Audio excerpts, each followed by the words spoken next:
Saya, oh, saya, ini mas 240 langsung aja pak ya. 240 terus 95 ya.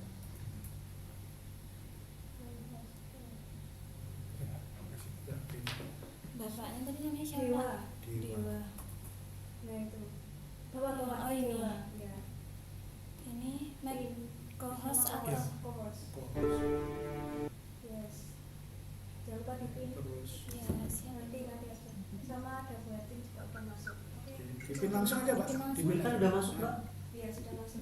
Cok, ono background cok. Udah Tadi kan dipin. siapa namanya? Prof Dewa dipin. Nah, Terus Mbak Firda, Bu Firda dipin.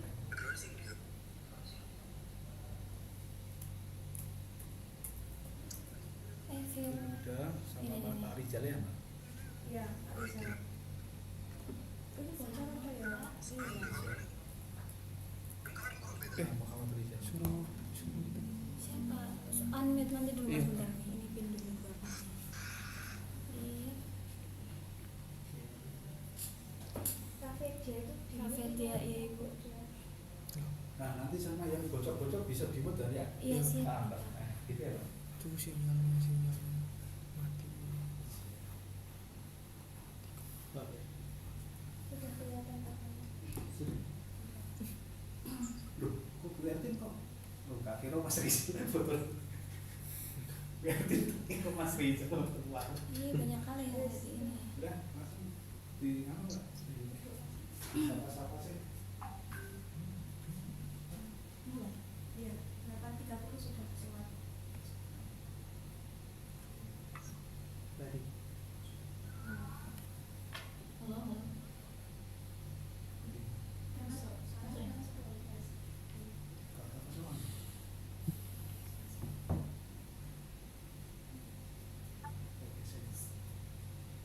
Assalamualaikum warahmatullahi wabarakatuh. Selamat pagi semuanya. Acara bisa kita mulai ya. Pagi Bu Etin, pagi Prof Dewa. Pagi, Tin. Pagi Prof Dewa. Selamat pagi Mbak ya. Sehat nggak Prof? Sehat ya, Prof? Ya, syukurlah sehat. Suara saya jelas ya, bisa didengar ya? Jelas Bapak. Jelas Bapak. Ini Pak acaranya. Baik. Baik, kita mulai nggak Pak acaranya? Monggo, silakan. Yang terhormat Yang terhormat Ibu Dr. Ertin Trining Nawangsari MSc sebagai Dekan Fakultas Hukum beserta dosen, beserta Ibu dan Wakil Dekan. Yang terhormat Koordinator Prodi yang terhormat Ketua Laboratorium dan yang kami hormati Bapak dan Ibu dosen beserta staf. dan yang kami hormati dosen beserta staf. Juga tentunya anak didik kami mahasiswa yang berbahagia.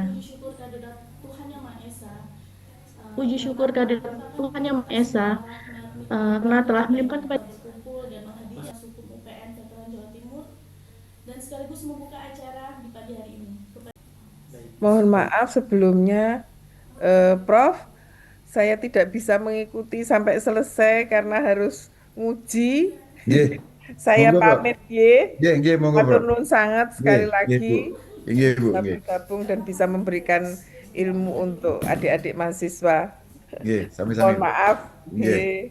Saya pamit Bu Firda dan Pak Rizal. Terima kasih Ibu. Bu Adit, monggo dilanjutkan kegiatannya. Baik. Baik, terima kasih. Bapak Ibu sekalian, sebelum kemudian memasuki pada materi inti atau penyampaian materi terkait dengan workshop kepakaran praktisi pengajar, pada kesempatan kali ini saya selaku moderator mengajak Bapak Ibu dan seluruh hadirin sekalian, para mahasiswa untuk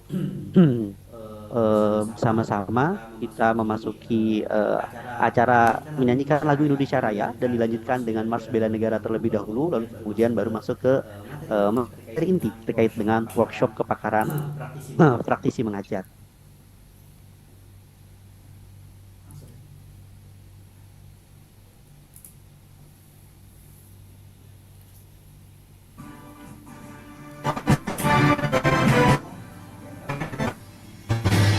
Indonesia, tanah airku, tanah tumpah darahku.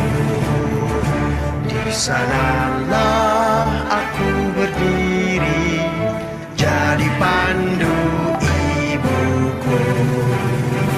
Indonesia. Saya Prof. Jadi saya sangat merasa dekat dengan Prof. Idewa Gede Palguna dengan keilmuan ataupun secara sama pengajar hukum konstitusi. Sebelum kemudian kita masuk pada materi workshop kita pada kesempatan kali ini, saya ingin menyampaikan terlebih dahulu CV dari Profesor Dr. Idewa Gede Palguna. Kita sangat bangga keberadaan beliau pada kegiatan virtual kali ini, tentunya memberikan sejarah baru bagi pengembangan ilmuwan ada di Fakultas Hukum UPN Veteran Jawa Timur. CV beliau, Profesor Dr. Idewa Gede Palguna. Beliau juga menjadi dosen di Fakultas Hukum Universitas Udayana Bali, jabatan akademik guru besar, luar biasa, banyak sekali pengalaman kerja, lalu kemudian karya-karya saya sebutkan ringkas saja karena pengalaman kerja lalu kemudian karya-karya yang ditorehkan oleh pengguna. Riwayat pendidikan beliau salah satu dari Fakultas Hukum Universitas Udayana Bali, kemudian sarjana beliau Universitas Pajajaran Bandung, kemudian program doktoral di Fakultas Hukum Universitas Indonesia bidang kajian hukum tata negara, adalah anggota Majelis Permusyawaratan Rakyat utusan daerah Bali, lalu kemudian hakim konstitusi pada Mahkamah Konstitusi Republik Indonesia tahun 2003 sampai dengan tahun 2008, lalu kemudian 2015 sampai dengan tahun 2020, ketua Pusat Kajian Konstitusi Fakultas Hukum Universitas Udayana 2011 sampai dengan 2015, kemudian Ketua Majelis Kehormatan Mahkamah Konstitusi. Karya tulis beliau sangat banyak, saya hanya menyebutkan yang mulia. Profesor Dr. Idewa Gede Palguna adalah orang yang bagaimana denyut nadi hiruk pikuk di Mahkamah Konstitusi, bisa dibilang kehormatan Mahkamah Konstitusi. Tidak perlu berlama-lama, kita mulai saja kepada Profesor Dr. Idewa Gede Palguna, materi workshop kepakaran praktisi mengajar, waktu kami persilakan. Baik, terima kasih Mas Rizal. Selamat pagi.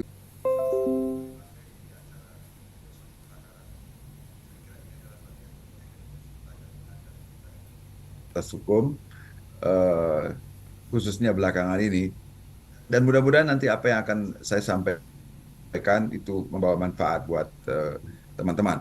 Walaupun sesungguhnya ini adalah, kalau boleh dikatakan, kalau mau jujur, sesungguhnya ini adalah materi untuk 1 semester, tapi saya coba ini supaya kurang dari 2 jam untuk menyampaikannya, atau kurang dari 1 jam untuk menyampaikannya, sehingga kita masih mempunyai waktu untuk diskusi. Sebenarnya saya ingin sekali berkunjung ke UPN Veteran secara fisik gitu ya, tapi udahlah, teknologi ini juga saya kira sangat membantu kita sehingga tidak kurang maknanya dari kehadiran saya secara fisik. Bahkan dalam batas-batas tertentu ini mungkin lebih bagus karena bisa menjangkau audiens yang lebih luas barangkali dari acara kita ini. Baik, saya akan coba membagikan. Mohon, mungkin saya sudah diberi akses untuk share screen ya. Oh, mudah-mudahan sudah terlihat di layar. Ya. Sudah, Prof. Baik, terima kasih. Saya diberikan materi untuk memberikan ini. Jadi saya ringkaskan saja judulnya, peran Majelis Kehormatan Mahkamah Konstitusi dalam proses beracara di Mahkamah Konstitusi. Kita mengetahui Mahkamah Konstitusi, sebelum saya bercerita tentang Majelis Kehormatan dulu, kita mengetahui Majelis Kehormatan Mahkamah Konstitusi itu dibentuk pada tahun berdiri 2003, tapi sebenarnya dia sudah ada sejak tahun 2002 karena sudah disebut di dalam Undang-Undang Dasar. Hanya saja pada waktu itu memang lembaganya belum terbentuk. Di situ dikatakan bahwa dalam Undang-Undang Dasar dikatakan bahwa Majelis Kehormatan Mahkamah Konstitusi harus sudah terbentuk paling lambat pada tanggal 17 Agustus tahun 2003. Nah, selama belum terbentuk, nah kewenangannya dilaksanakan oleh Mahkamah Agung. Jadi, secara historis sesungguhnya Mahkamah Agung Republik Indonesia pernah memerankan dirinya sebagai Mahkamah Konstitusi. Walaupun belum ada satupun perkara yang diputus oleh Mahkamah Agung yang berkaitan dengan kewenangannya sebagai pelaksana kewenangan Mahkamah Konstitusi. Meskipun sebetulnya pada waktu itu sudah ada 12 perkara yang disampaikan kepada Mahkamah Agung, tapi sampai dengan terbentuknya Mahkamah Konstitusi tahun 2003 belum ada satupun dari 12 perkara itu yang diputus oleh Mahkamah Agung. Itu secara ringkas sejarah singkat Mahkamah Konstitusi, dan kita tahu mengapa Mahkamah Konstitusi diadakan atau dibentuk. Itu adalah salah satu unsur penting dari constitutional democratic state yang menjadi cita-cita dari para pendiri bangsa kita. Itu This meeting is being recorded. disebutkan di dalam pembukaan Undang-Undang Dasar kita, sangat jelas khususnya di alinea keempat.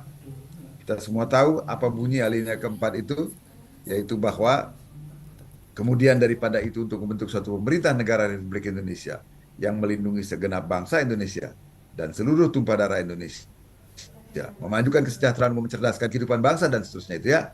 Ada kalimat berikutnya, maka disusunlah kemerdekaan kebangsaan Indonesia itu ya dalam suatu undang-undang dasar negara Indonesia yang terbentuk dalam suatu susunan negara Republik Indonesia yang berkedaulatan rakyat. Jadi yang dibentuk, yang diimpikan oleh para pendiri Republik ini dan itu kan dalam undang-undang dasar kita, negara yang dibentuk atau bangun negara yang akan dibentuk adalah sebuah republik yang berkedaulatan rakyat. Apa itu republik yang berkedaulatan rakyat? Itulah yang dalam perkembangannya kita kenal sebagai constitutional democratic state. Apa syarat dari constitutional democratic state? Syarat pertama dan utama constitutional democratic state adalah prinsip konstitusionalisme. Unsur utama, ya, tapi bukan satu-satunya, unsur utama dari konstitusionalisme adalah prinsip supremasi konstitusi. Nah, supremasi konstitusi maksudnya adalah konstitusi diperlakukan sebagai hukum dasar, hukum fundamental, dan karena itu dia mempunyai kedudukan tertinggi di dalam suatu negara. Dan karena itu maka tidak boleh ada aturan hukum yang bertentangan dengan konstitusi. Ya. Nah, pertanyaannya kemudian, siapa yang bisa menjamin bahwa konstitusi akan benar-benar menjadi hukum fundamental dan karena itu diberikan kedudukan tertinggi dalam praktek ketatanegaraan? Nah, itulah alasannya makanya dibentuk Mahkamah Konstitusi. Jadi Mahkamah Konstitusi itu memang dibentuk untuk mengawal konstitusi sehingga dia disebut sebagai the guardian of the constitution. Baiklah, dalam melaksanakan tugasnya tentu saja kita tahu Mahkamah Konstitusi Republik Indonesia itu apa saja kewenangannya, ya, menguji undang-undang terhadap undang-undang dasar, ya, memutus sengketa kewenangan lembaga negara yang kewenangannya diberikan oleh undang-undang dasar, memutus pembubaran partai politik, kemudian memutus perselisihan tentang hasil pemilihan umum, dan yang terakhir adalah memutus pendapat DPR bahwa presiden dan atau wakil presiden telah melakukan pelanggaran sebagaimana disebutkan dalam undang-undang dasar. Ini yang terakhir yang disebut sebagai kewenangan dalam kaitannya dengan impeachment presiden dan atau wakil presiden. Nah, baiklah, kita tidak akan berbicara itu, tapi sekarang adalah kita berbicara tentang majelis kehormatan. Sebagaimana diketahui, ini masih pengantar dari saya sedikit ya. Sebagaimana diketahui ketika Mahkamah Konstitusi berdiri, pada waktu itu sebenarnya sudah ada yang namanya Komisi Yudisial. Tetapi secara historis, pada waktu pembahasan di dalam Panitia Ad Hoc 1 Badan Pekerja MPR sampai kemudian diresmikannya perubahan Undang-Undang Dasar, itu memang kewenangan Komisi Yudisial tidak termasuk pada Mahkamah Konstitusi. Bahkan sampai pada saat penyusunan Undang-Undang Mahkamah Konstitusi pun, Profesor Jimli Asidiki yang waktu itu kebetulan sebagai salah satu anggota, belum terpilih sebagai hakim waktu itu beliau, tapi sebagai ahli, diundang sebagai ahli dalam penyusunan Undang-Undang Mahkamah Konstitusi, Undang-Undang Nomor 24 Tahun 2003. Pada waktu itu pun ditegaskan lagi bahwa Komisi Yudisial tidak termasuk kewenangannya untuk menjangkau hakim konstitusi. Nah, karena itulah saudara-saudara, ketika Mahkamah Konstitusi terbentuk, peraturan Mahkamah Konstitusi yang dibuat ketika kami mempunyai gedung, belum mempunyai karyawan, belum mempunyai tempat bersidang dan sebagainya itu, ada dua peraturan Mahkamah Konstitusi yang pertama dibuat. Yang pertama adalah tentu saja yang paling urgen adalah peraturan tentang tata tertib sidang, dan yang kedua adalah peraturan Mahkamah Konstitusi tentang Majelis Kehormatan Mahkamah Konstitusi. Itu disebut Dewan Kehormatan. Karena pada waktu itu kami menyadari, atau Mahkamah Konstitusi menyadari, tidak ada yang mengawasi kita, padahal kewenangannya itu besar sekali, kewenangan konstitusionalnya. Itulah dengan kesadaran sendiri kemudian dibuat. Waktu itu masih karena namanya Majelis Kehormatan, Dewan Kehormatan gitu ya. Dan dibuat anggotanya, susunan anggotanya sedemikian rupa sehingga unsur dari luar Mahkamah Konstitusi lebih banyak daripada unsur hakim konstitusi. Nah, itulah perkembangannya sampai kemudian ya kita tahu ada dinamika macam-macam di Mahkamah Konstitusi sampai kemudian dibentuk Dewan Etik dan seterusnya karena ada kasus Pak Akil Mukhtar dan seterusnya ya. Nah, tapi itu sudah menjadi bagian dari sejarah Mahkamah Konstitusi, lalu akhirnya dibentuklah Dewan Etik.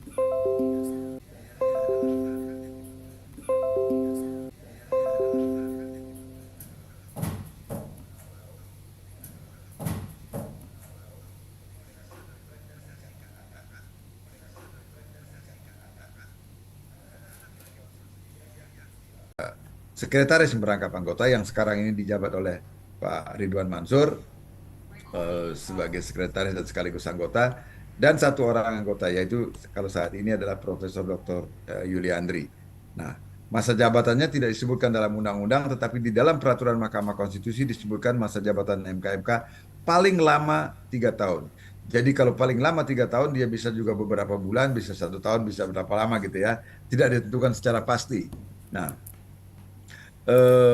itu tentang Majelis Kehormatan. Ini sekedar sebagai catatan saja. Kalau Ibu dan Bapak, saudara-saudara membaca, misalnya Undang-Undang Mahkamah Konstitusi yang perubahan yang terbaru ini, di pasal 27A itu disebutkan salah satu anggota dari Majelis Kehormatan itu adalah dari unsur Komisi Yudisial. Nah, itu kemudian ada yang menguji karena itu bertentangan dengan putusan-putusan MK sebelumnya dan juga dengan sejarah kelahiran dari Komisi Yudisial sendiri, sehingga berdasarkan putusan Mahkamah Konstitusi nomor 56 itu kemudian unsur dari Komisi Yudisial itu dicoret, dan sekarang itulah yang kemudian diganti dengan unsur tokoh masyarakat. Nah,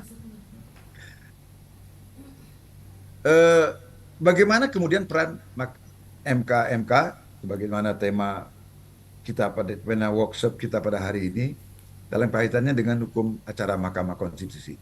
Tentu saja kalau kita sebutkan secara garis besarnya bagaimana peran MK dalam kaitan dengan hukum acara MK. Nah, MK tentu saja tidak boleh memasuki substansi putusan dari Mahkamah Konstitusi. Nah, tetapi yang boleh dilakukan adalah bahwa MK itu harus memastikan bahwa Mahkamah Konstitusi dalam melaksanakan sidang-sidangnya sesuai dengan hukum acara, tentu saja dia tidak boleh melakukan pelanggaran kode etik dan perilaku hakim konstitusi. Jadi ketika saya dulu masih di Mahkamah Konstitusi dan sering ditanya mengenai soal ini, saya selalu katakan bahwa selama hakim konstitusi itu bersidang, ada dua dalam tanda petik, dua kitab suci yang harus dia taati di situ. The recording has stopped. Di saku kanannya itu adalah dalam tanda petik sekali lagi kitab suci yang bernama hukum acara. Di saku kirinya adalah kitab suci yang satu lagi yang namanya Sabta Karsa Utama, kode etik dan perilaku hakim konstitusi. Kedua-dua ini tidak boleh dilanggar.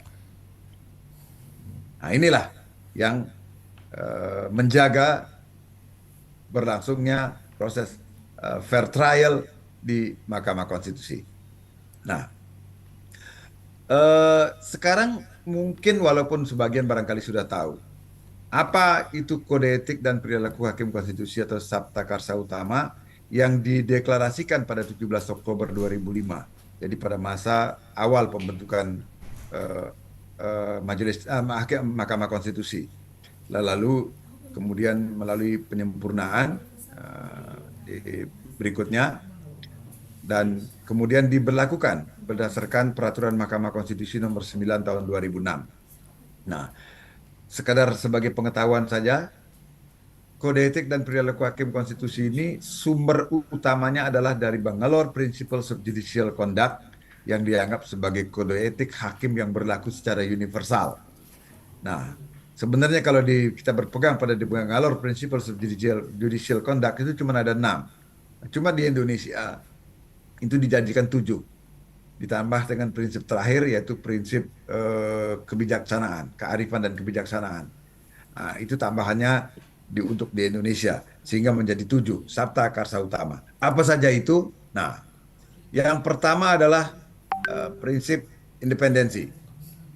Nah, ada 6 katakanlah penerapan. Tentu saja ini 6 yang utama, tapi tidak terbatas pada ini ya. Ini yang pokok-pokoknya ya. Bagaimana kemudian prinsip independensi itu harus dilakukan? Hakim konstitusi harus menjalankan fungsi judisialnya secara independen atas dasar penilaian terhadap fakta. Menolak pengaruh dari luar berupa bujukan, iming-iming, tekanan, ancaman, atau campur tangan. Langsung maupun tidak langsung. Dari siapapun dengan alasan apapun sesuai dengan penguasanya terhadap hukum. Nah, ini ya silakan nanti dibaca. Prinsip independensi ini sangat penting. Karena saya sering mengutip ucapan dari Chief Justice yang dianggap sebagai the Great Chief Justice of the United States, John Marshall. Dia mengatakan,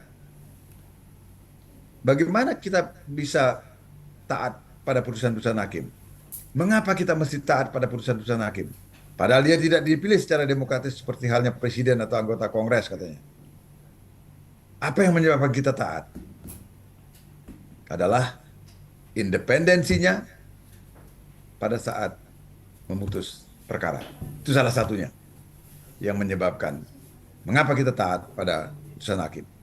Nah, inilah makanya prinsip independensi itu jadi prinsip pertama di dalam kode etik dan perilaku hakim konstitusi. Nah, dia nggak boleh, hakim itu nggak boleh tunduk pada tekanan, dia juga nggak boleh tunduk pada popularitas atau takut tidak populer dan sebagainya. Jadi dia harus bersikap secara independen. Bukan hanya dari siapapun datangnya ya, bukan hanya dari kekuasaan-kekuasaan negara yang lain ya, dari cabang kekuasaan negara yang lain, dari siapapun. Dia juga nggak boleh takut akan pembalasan dan sebagainya. Bahkan dari rekan sejawatnya sekalipun gitu ya. Nah itu dia tidak boleh juga dipengaruhi. Bahkan dia This meeting is being recorded. harus mendorong, menegakkan dan meningkatkan jaminan independensinya dalam pelaksanaan tugasnya. Nah, dan ini harus ditunjukkan benar-benar, citra independen itu harus benar-benar ditunjukkan kepada publik. Nah, dan itu seperti sebagai standar perilaku, benar-benar sebagai standar perilaku yang tampak di mata publik gitu ya. Oke, kita teruskan. Nah, apa ini? Ini juga harusnya Prinsip yang berikutnya. bapaknya sih, Bu. Ke bapaknya tadi. Soalnya ini tadi Ini keluar juga.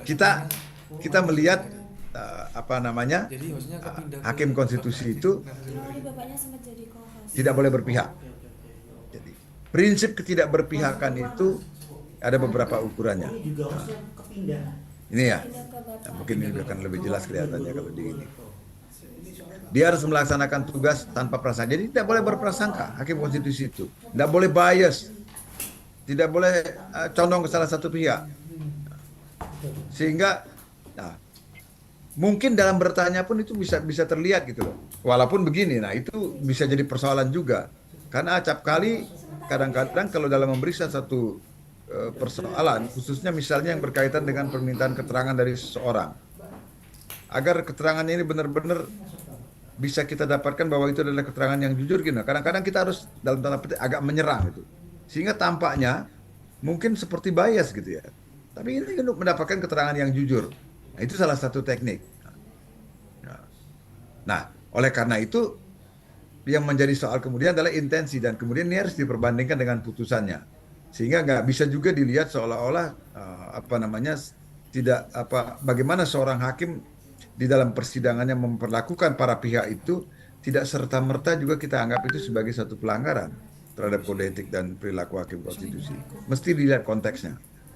Nah, dan untuk melihat konteks itu kita mesti melihat proses persidangan secara keseluruhan. Nah, dan Majelis Kehormatan selalu memantau proses persidangan itu karena sekarang kan tidak mesti hadir di ruangan, tapi kan itu ada live streaming yang selalu disiarkan oleh kawan-kawan di bagian humas khususnya di Mahkamah Konstitusi, sehingga dimanapun saya misalnya berada tanpa harus datang ke Jakarta, saya dari perjalanan, bahkan dari dalam perjalanan mengajar misalnya ke kampus itu bisa sambil memantau persidangan di Mahkamah Konstitusi. Nah, ini prinsip imparsialitas atau ketidakberpihakan. Jadi hakim itu tidak boleh berpihak. Hakim harus menampilkan perilakunya tidak berpihak gitu ya. Di dalam maupun ini apa hal-hal yang memang apa boleh buat memang harus dilaksanakan oleh harus mengikat seorang hakim, harus ditaati oleh seorang hakim konstitusi. Kemudian juga masih dalam kaitan dengan prinsip kepantasan dan kesopanan ini, hakim konstitusi tentu saja sebagai warga negara dan sebagai individu, dia mempunyai hak, sesungguhnya mempunyai hak atas kebebasan berekspresi, beragama, berserikat dan berkumpul. Nah, tetapi sepanjang menggunakan hak-hak itu, dia harus tetap menjaga martabat mahkamah, menjaga prinsip ketakberpihakan, menjaga prinsip independensi. Ini kan hak-hak yang memang dimiliki oleh setiap warga negara ya, termasuk hakim mempunyai hak itu. Tapi dia harus tahu bahwa ketika dia atas nama kebebasan berekspresi misalnya, kalau itu bisa menimbulkan prasangka tentang independensinya, imparsialitasnya, atau atau integritasnya, nah dia harus hindari itu.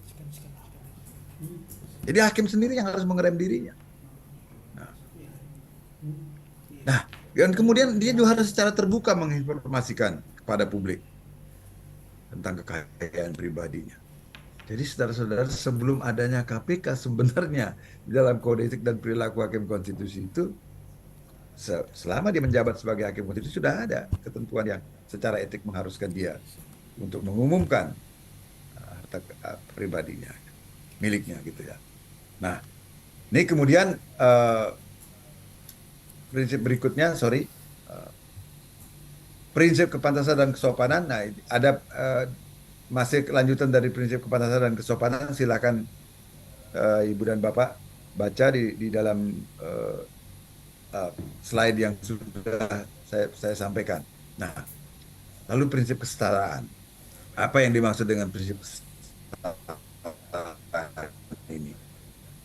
Ada 5 patokannya paling tidak. Hakim konstitusi harus menyadari dan memahami kemajemukan dalam masyarakat. Karena itu semua yang hadir dalam persidangan atau yang dia jumpai di dalam kehidupan sehari-hari diperlakukan secara setara, tanpa pembedaan karena dia dari suku tertentu, karena dia berwarna kulit tertentu, atau berjenis kelamin atau gender tertentu, karena dia agama tertentu, karena golongan tertentu, status sosial atau status ekonomi, atau karena dia mempunyai keyakinan politik tertentu. Nggak boleh. Hakim konstitusi harus memperlakukan dia secara setara. Nah, kemudian di dalam perkataan maupun tindakannya, hakim konstitusi itu dilarang bersyakwa sangka. Dia nggak boleh bersyakwa sangka terhadap seseorang atau satu kelompok orang. Dia juga harus memperhatikan dengan selayaknya. Setiap orang, semua orang yang berhubungan dengan mahkamah sebagai pihak saksi dan sebagainya diperlakukan secara wajar, secara pantas dan sopan. Nah, nggak boleh juga hakim konstitusi itu secara sengaja mengizinkan stafnya atau pihak-pihak lain yang berada di bawah pengaruhnya, di bawah pengawasannya, di bawah petunjuknya dan sebagainya untuk memperlakukan perlakuan secara berbeda terhadap pihak-pihak tadi itu. Jadi bukan hanya hakimnya, tapi dia juga, kalau misalnya sekarang kan hakim itu dia punya sekretarisnya, ya sekretaris pribadinya, kemudian juga sekarang yang mempunyai yang namanya tenaga ahli, dulu namanya peneliti, yang berada di bawah hakim yang bersangkutan. Dia juga harus diberitahukan, di training. Tidak boleh memperlakukan orang dengan kecenderungan bias itu. Nah, dalam kaitannya dengan profesi hukum, hakim konstitusi juga harus mewajibkan para advokat dan kuasa hukum dalam persidangan untuk tidak memperlihatkan sikap yang bersyak sangka, bias dan sebagainya. Jadi kalau dalam sidang juga begitu.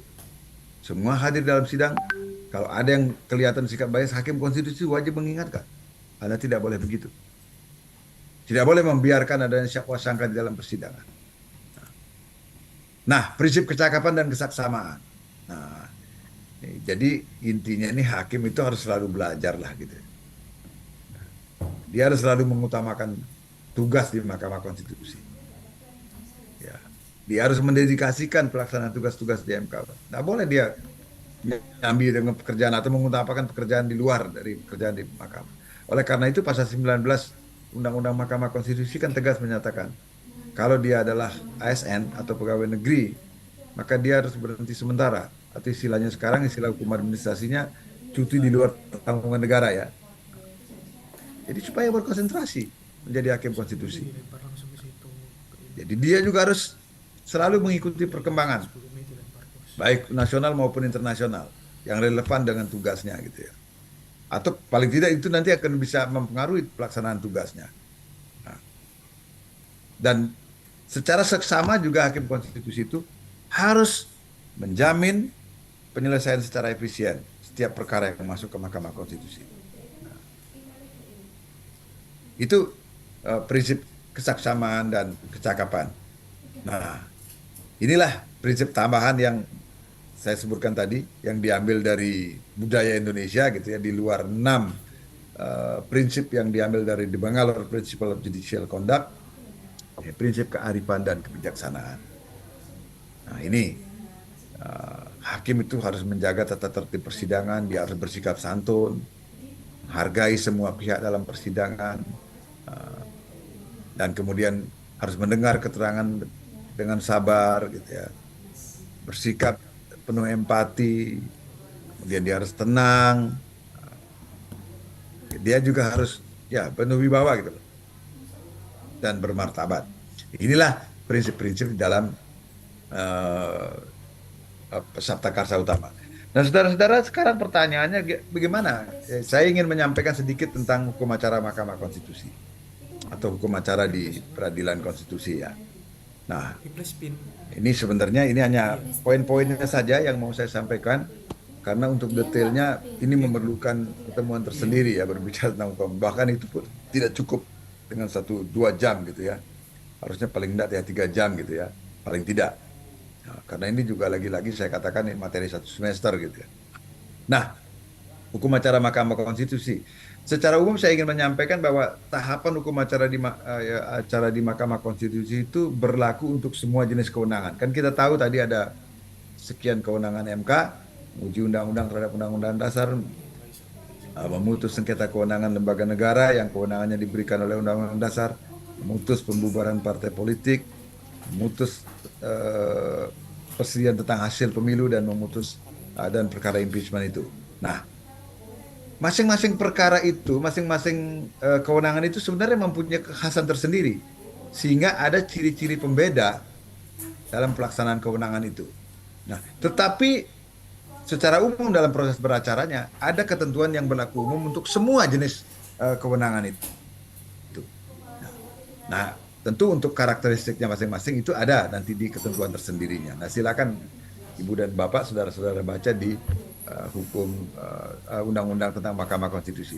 Saya adalah termasuk orang yang menyarankan agar dibuat hukum acara tersendiri di dalam undang-undang yang tersendiri juga sebagai pelengkap dari undang-undang MK. Sehingga katakanlah undang-undang MK itu memuat hukum materialnya gitu ya. Hukum formilnya itu diatur dalam hukum acara tersendiri. Saran saya begitu, tapi sampai sekarang yang belum ditindaklanjuti oleh pembentuk undang-undang. Nah, ada beberapa ketentuan yang bersifat umum yang tidak saya perkenalkan dalam kesempatan ini.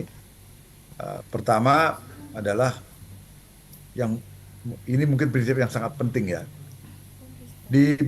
Berperkara di Mahkamah Konstitusi itu tidak dipungut biaya. Jadi tidak ada biaya perkara. Ya. Tidak ada biaya perkara.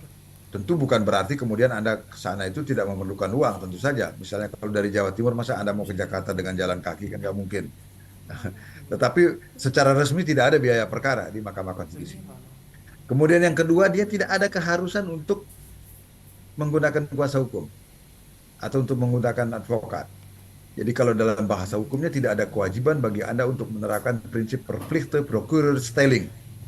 Tidak. Jadi Anda bisa datang sendiri, boleh juga diwakili atau sekedar didampingi. Atau bahkan jika pun Anda diwakili atau didampingi, itu tidak harus juga seorang sarjana hukum.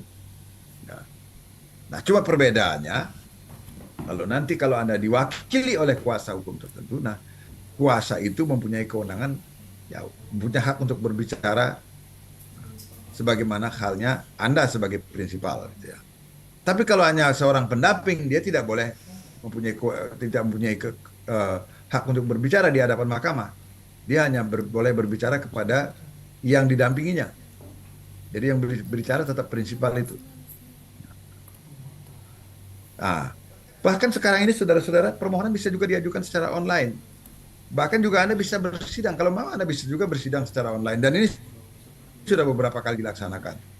Ini tujuannya adalah untuk memudahkan akses to justice. Sehingga prinsip perkara yang kalau bisa semurah-murahnya itu ya dilaksanakan. Dan sesederhana-sederhananya dilaksanakan. Ya. Sekarang ini kan paling tidak, kalau tidak salah,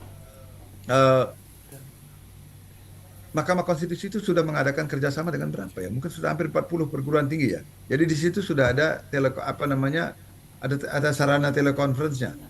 Jadi kalau para pihak misalnya yang berada di pelosok, jauh mau ke Jakarta, dia bisa cukup kedatang perguruan tinggi terdekat yang ada kerjasama dengan Mahkamah Konstitusi. Dan biasanya terutama paling tidak di ibu kota provinsi itu sudah ada. Sehingga nggak perlu jauh-jauh datang ke Jakarta. Cukup dari situ saja. Nah, saya mengatakan tadi juga bahwa sidang-sidang di MK itu dia dari 9 hakim, tidak boleh kurang dari 7 dalam keadaan luar biasa. Jadi paling sedikit harus 7 orang hakim untuk bisa forum persidangan di MK Konstitusi. Jadi ketua Mahkamah Konstitusi selalu juga sebagai ketua sidang. Nah, apabila ketua MK berhalangan, dia diganti oleh wakil ketua. Nah, kalau kebetulan ketua dan wakil ketuanya berhalangan, maka yang memimpin persidangan itu diserahkan kepada para hakim untuk memilihnya siapa yang akan permohonan ini punya standing atau tidak, atau permohonan ini layak diteruskan atau tidak. Itu biasanya. Nah, walaupun keputusan untuk meneruskan atau tidak perkara itu ada di 9 hakim.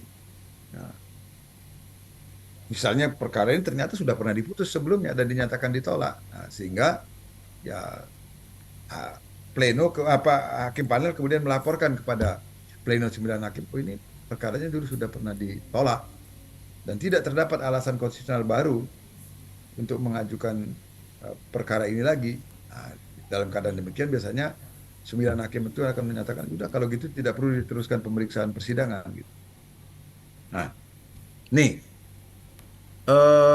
selanjutnya ini boleh dikatakan ini pengenalan saja ya. Ada 4 macam sidang di Mahkamah Konstitusi itu.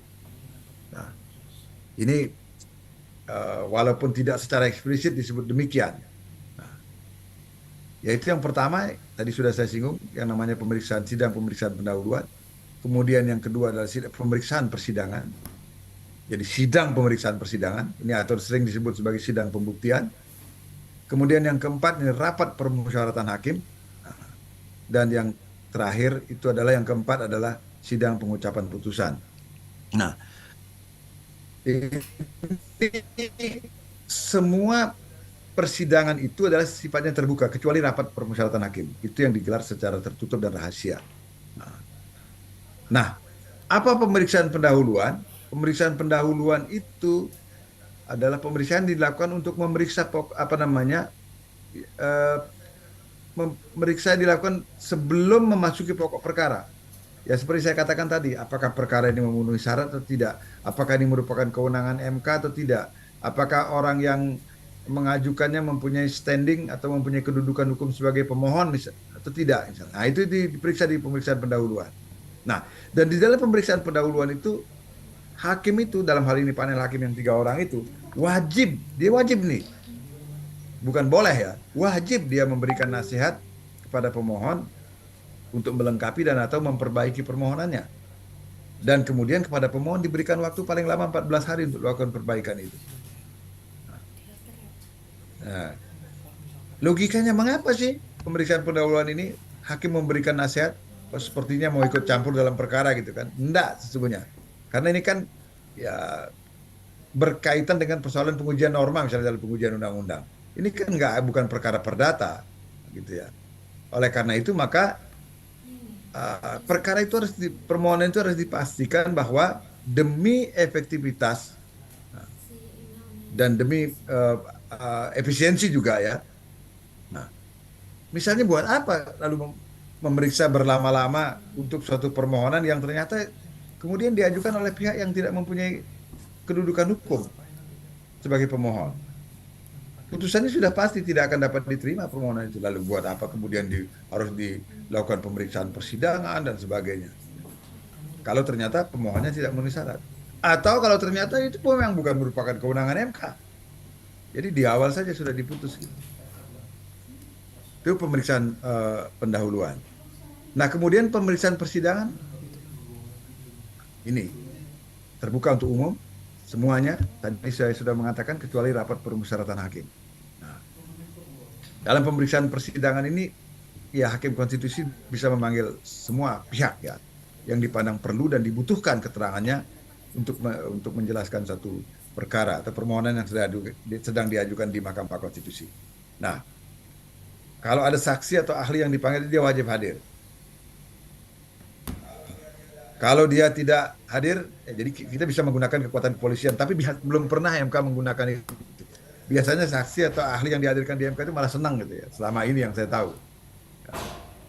Belum pernah ada saksi tidak mau hadir ketika dipanggil oleh MK. Nah, itu tadi saya sampaikan, pemohon atau termohon dapat didampingi atau diwakili oleh kuasanya. Ya tentu harus melampirkan surat kuasa atau surat keterangan pendamping kalau dia hanya didampingi dan sebagainya. Tuh.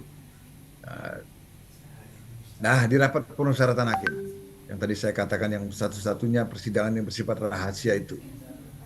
Nah, jadi setiap putusan mengenai perkara itu ya diambil dalam rapat permusyawaratan hakim. Nah, rapat permusyawaratan hakim ini bisa membahas 2 hal, Ibu dan Bapak, saudara-saudara. Yang kami dalam praktek menyebutnya itu sebagai rapat permusyawaratan hakim untuk atau RPH non perkara dan RPH perkara gitu ya. Yang non perkara ya misalnya berkaitan dengan kegiatan tertentu atau membicarakan hal-hal lain di luar pelaksanaan kewenangan dari Mahkamah Konstitusi yang berkaitan dengan diajukannya satu permohonan ke MK. Nah, untuk setiap soal yang berkaitan dengan pelaksanaan kewenangannya, jadi setiap putusan yang diambil oleh Mahkamah Konstitusi itu ya harus dihadiri oleh 9 hakim tadi atau minimal 7 tadi itu. Nah, dan setiap putusan itu harus diputuskan secara musyawarah mufakat dulu. Diusahakan semaksimal mungkin secara musyawarah mufakat. Tapi kalau tidak juga dicapai, walaupun sudah dilaksanakan dengan sungguh-sungguh, maka ya putusan diambil dengan suara terbanyak. Suara terbanyak. Nah, di sini kan mungkin terjadi persoalan. Persoalan gimana? Bagaimana? Kan tadi disebutkan sidang pleno hakim konstitusi selalu 9 dan minimal 7. Berarti kan ada kemungkinannya 8. Misalnya kalau rapat permusyawaratan hakim untuk memutus satu perkara 8 orang dan ternyata suaranya terbelah menjadi 4-4, apa yang kemudian diambil? Nah, di situ menurut hukum acara yang berlaku sekarang ini, suara ketua itu berada di 4 yang mana? Nah, itulah yang nanti akan jadi putusan mayoritas. Tapi sepanjang sejarah Mahkamah Konstitusi hingga saat ini belum pernah terjadi putusan yang demikian.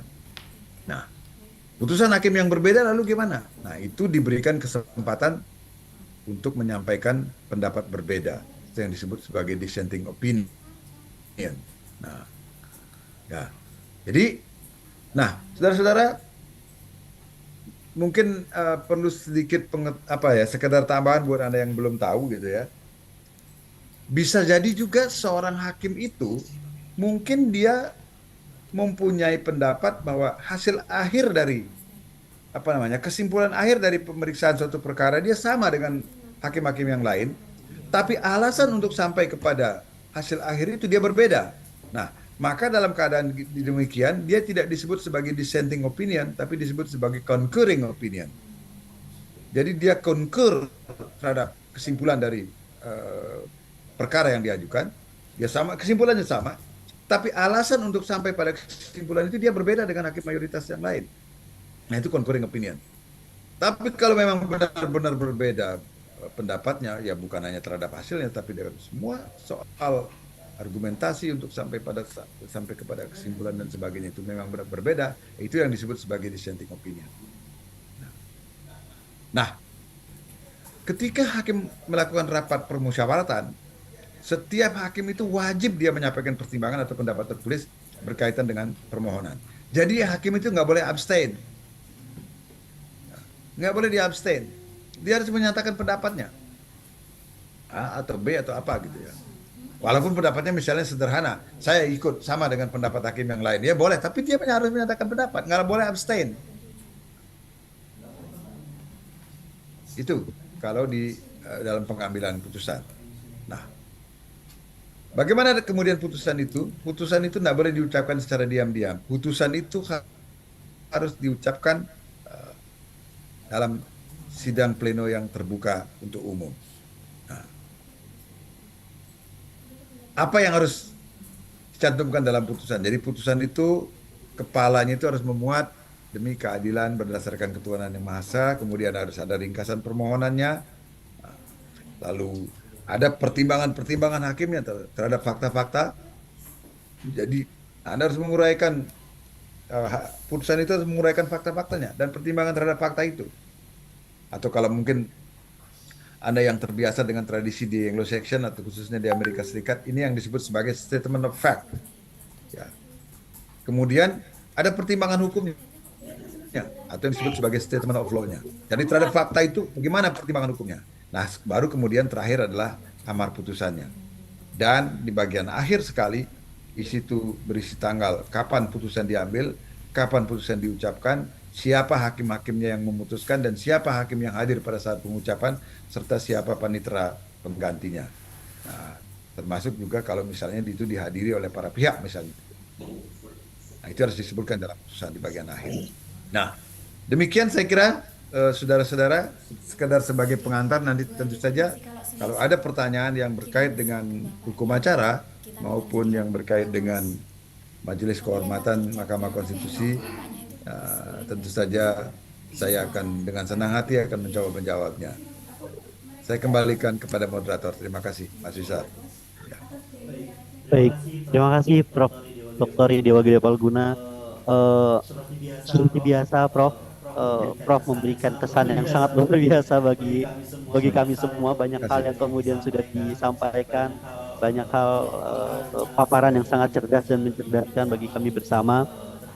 Terkait dengan seperti apa peran daripada Majelis Kehormatan, termasuk dengan beberapa prinsip yang tadi Prof. Dr. Dewa Gede Palguna sampaikan. Ada 6 prinsip independensi, 5 prinsip ketakberpihakan, prinsip integritas, sampai pada prinsip kearifan dan juga kebijaksanaan. Baik, kita masuk. Mohon izin Prof, kita langsung masuk ke materi, lebih tepatnya pada sesi diskusi ini Prof. Ya, karena silakan. kalau kemudian kita melihat kolom sudah sangat banyak sekali mahasiswa yang meminta pendapat, yang bertanya, lalu kemudian mungkin juga mengkonfirmasi bagaimana pandangan dan sudut pandang Profesor Dr. Dewa Gede dan sudut pandang saya izin untuk menurut dari atas terlebih dahulu ini ada pertanyaan dari Widianto Wijatiko. isu atau beberapa hal yang kemudian ingin mereka sampaikan. Saya izin untuk Widianto pertanyaan Prof. Karena waktu kita terbatas, jadi nanti jawab. Kalau tidak nanti kemudian kita sesuaikan saja. Yang pertama itu ada pertanyaan terkait dengan bagaimana Majelis Kehormatan Mahkamah Konstitusi membedakan pelanggaran etik yang berdampak pada legitimasi putusan dengan yang bersifat personal semata. Lalu kemudian pertanyaan ini masuk ke kedua, jika pelanggaran etik hakim Mahkamah Konstitusi tidak membatalkan tidak membatalkan sudah diambil. Putusan yang sudah diambil, sejauh mana kepercayaan publik terhadap keadilan konstitusional bisa dipulihkan. Mungkin bisa langsung direspon Prof. Mungkin bisa langsung kami persilahkan. Baik. Prof. Video. Terima kasih Mas Rizal, terima kasih Mas Widianto Dwi Jatmiko. Sebenarnya tidak ada Majelis Kehormatan tidak akan membedakan pelanggaran etik yang berdampak pada legitimasi putusan ataupun yang bersifat personal, karena ini memang yang periksa kan memang personal hakim. Apapun itu diperiksa. Jadi apakah nanti misalnya terbukti atau tidak itu soal lain. Nah, dan jenis sanksinya itu apa? Itu soal yang berbeda. Nah, apakah nanti sanksinya akan berupa teguran tertulis atau teguran lisan ataukah bahkan pemecatan atau misalnya hanya sekadar nanti pencopotan dari suatu jabatan tertentu umpamanya. Nah, itu soal yang lain sesuai dengan berat ringannya sanksi berat ringannya pelanggaran etik yang dilakukan oleh hakim yang bersangkutan berdasarkan fakta-fakta yang ditemukan oleh hakim oleh Majelis Kehormatan selama berlangsungnya pemeriksaan. Ya, tadi bukan berdasarkan prasangka. Nah, kemudian pertanyaan yang kedua, jika pelanggaran etik itu tidak membatalkan putusan, nah ini memang tidak membatalkan putusan kan. Lalu bagaimana sejauh mana kepercayaan publik terhadap keadilan konstitusional bisa dipulihkan? Saya tidak bisa menjawab pertanyaan yang ini karena yang kedua ini, karena itulah maka yang bisa saya lakukan adalah hanya mengingatkan kepada hakim konstitusi bahwa marwah dari Mahkamah Konstitusi itu dia akan ditentukan oleh perilaku dari masing-masing, sikap dan perilaku dari masing-masing hakimnya. Oleh karena itu, manakala ada perilaku dari masing-masing hakim yang kemudian sedemikian besar dampaknya di mata publik sehingga akan mengakibatkan kepercayaan publik terhadap Mahkamah Konstitusi bisa menurun, ya Majelis Kehormatan tidak bisa melakukan apa-apa. Karena memang secara hukum putusan itu masih tetap mengikat. Dia hanya bisa dibatalkan oleh putusan Mahkamah Konstitusi sendiri, tidak bisa dibatalkan oleh putusan Majelis Kehormatan. Nah, jadi di sini kita harus membedakan antara persoalan legalitas dengan persoalan legitimasi. Nah, apakah putusan hakim konstitusi itu legal? Dia tetap legal. Tapi apakah dia legitimate? Belum tentu. Karena publik kemudian mempertanyakan persoalan itu. Ya, saya tahu lah, mungkin pertanyaan ini berkaitan dengan putusan nomor 90 kan, yang berkaitan dengan peristiwa kemarin itu, yang sampai sekarang masih jadi perdebatan orang kan, mengenai hal itu. Itu tidak masalah, itu jadi sudah pengetahuan. Dan ini bukan untuk membela diri atau menghibur diri ya. Kalau Anda pelajari putusan hakim Mahkamah Agung Amerika Serikat, banyak juga melakukan hal-hal yang macam ini, bahkan yang sampai sekarang misalnya salah satu putusan yang sampai sekarang dianggap sebagai noktah paling hitam dalam sejarah peradilan di Amerika Serikat adalah yang disebut putusan tentang Dred Scott. Masa di dalam putusan itu disebutkan bahwa orang kulit hitam itu adalah bukan warga negara menurut konstitusi katanya. Jadi itu bayangkan ada putusan Mahkamah Agung, dia adalah putusan final and binding.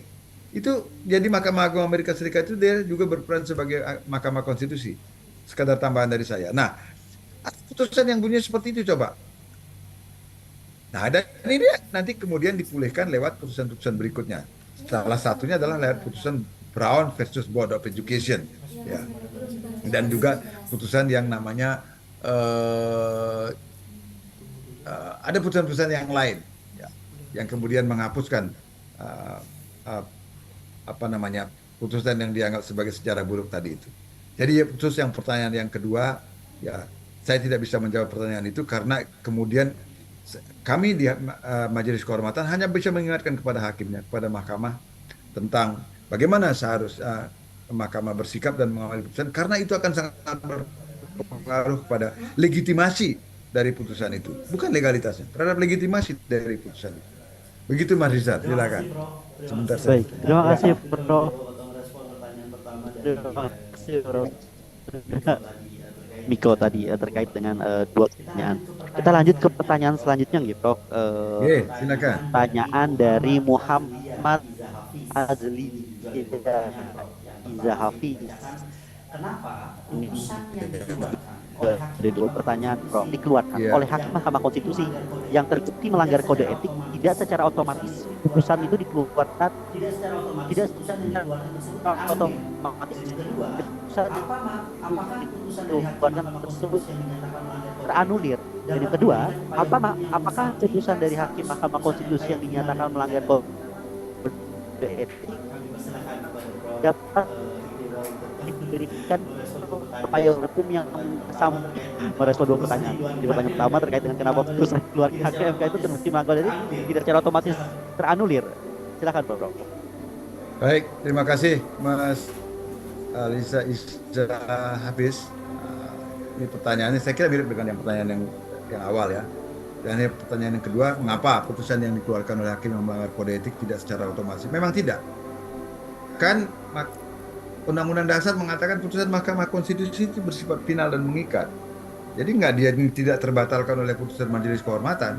Jadi juga tidak ada banding dan kasasi. Banding lagi itu ada putusan Tun itu. Ya, banding kalau putusan Tun. Ya, walaupun kemudian ternyata beliau menarik permohonan bandingnya itu. Ya, jadi ya itu saya nggak bisa berpendapat apa lagi kan. Saya hanya bisa tunduk pada ya fakta yang ditemukan oleh Majelis Kehormatan yang dipimpin oleh Prof. Jimli pada waktu itu. Kalau saya memberikan pandangan kan saya tidak fair karena saya tidak menemukan fakta-faktanya. Ya fakta-fakta yang apa saja yang diperoleh selama berlangsungnya pemeriksaan di Majelis Kehormatan yang dipimpin oleh Prof. Jimli itu. Nah, kan saya harus membaca secara lengkap itu dulu baru saya bisa memberikan pendapat.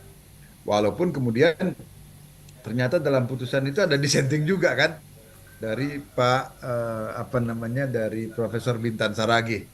Ya, itu enggak ya artinya putusan itu tidak bulat, tetapi kan yang berlaku lalu putusan yang pencopotan ketua itu. Nah, ini yang kemudian dipersoalkan oleh Anwar. Nah, lalu pertanyaan kedua, bagaimana peran Majelis Kehormatan dalam hukum acara MK? Apakah putusan MK seperti pemberhentian dari jabatan ini cukup untuk mengembalikan kepercayaan publik pada masyarakat? Nah, ini kembali soal legitimasi. Nah, inilah yang harus kami jaga.